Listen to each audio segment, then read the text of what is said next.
sheekh naagteeda oo aan biilan jiray ayaa iga dhuumatay waxayna aaday Yurub wiil ay dhashayna way wadatay marka muddo kadib ayay tiri waa iska kaafasaqaya waxaana guursanayaa nin kale marka diintu maxay ka qabtaa maxaad se igula talin lahayd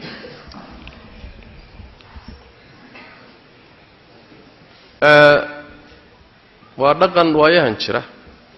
Soomaalida dhexdeeda inay haweenku dhuuntaan oo iska carraan ama xataa ehelkoodii inay ka shaqeeyaanba siday u carrar lahayd ninkeeda uga carrar lahayd yani islaan dhan oo dhaqan oo nin laho carruur laho nool oo baa inta tigidh loo soo diro ama hawl la isugu soo abaabulaan leeyahay ka soo carrar waa dhaqan xumo aad u xun waa xadiidkii nabiga wuxuu sallallahu alayhi wasallam waxiid adag baa ku soo arooray nin xaaskiisa ku dirta oo ka shaqeysa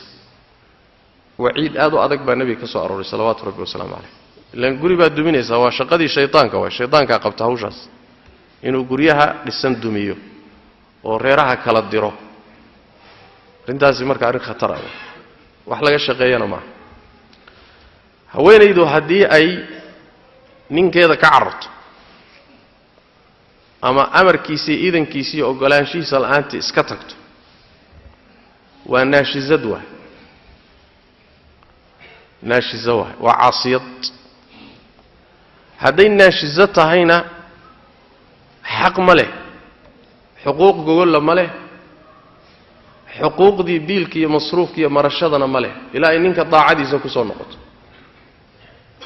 marka iyadoo dambiile ah oo baxday oo carartay ilmihiisiina la carartay haddana xaq baan u helayaa inaan isfasaqo xagee laga ciyaaraa ciyaartaas warkaasi war jira ma aha fasaqo asbaab buu leeyahay asbaab keentaa jirta fasaqa sharciga fasaqu sidiisaba nas qur'aan iyo sunna cad kuma soo aroorin laakiin waa ijtihaadkii khulafaa ur-raashidiin waana mar laga maarmi waayey inay awoodi soo farageliso xariggan goyntiisa asbaab buuna leeyahay asbaabtiisa waxaa ka mida maalan labada ruux mid ka mida inay ceeb ku soo baxdo munafir ah oo dabciga bini aadamku uusan qaban karin ninku maalan inuu haweenaydiisa ama xaaskiisa biilan kari waayo sida fuqahaada qaarkood baa qaba tabarba u waayaba ama ma ahe gogoshiiba uu tabar u waayo wahaakada labada isqaba mid ka mida inuu diinta ka baxo ridoobo walciyaadu billah asbaab bay leedahay fasaqa keena laakiin in Yurub loo tahriibo oo badaha inta laga dhaco kadibna sababan yani sharcan mubarrir baan u haystaa inaan isfasaqo warkaasi war jira ma taa waa dhanka mas'alada ta'siilkeeda sharciga way laakiin maxaad igula talinaysaa hadday noqoto taladan ku siinayo waxay tahay haweeney intaasoo dhan martay oo ka cararto Yurub ka dhacday tu ku dhaanta Allah kugu bedelo masalada labaad way haddayba ku leedahay nin baan guursanaya oo iska ka fasaqaya intay ayadoo xaas ku oo gogoshaadii ah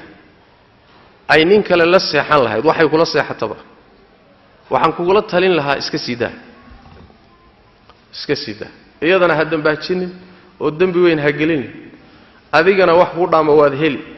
sidaas daraadeed waxaan kugula talin lahaa faraha ka qaad marba hadday leedahay nin kale aan guursanaya waxay ku guursan la garan maayo faraha ka qaad iska fasax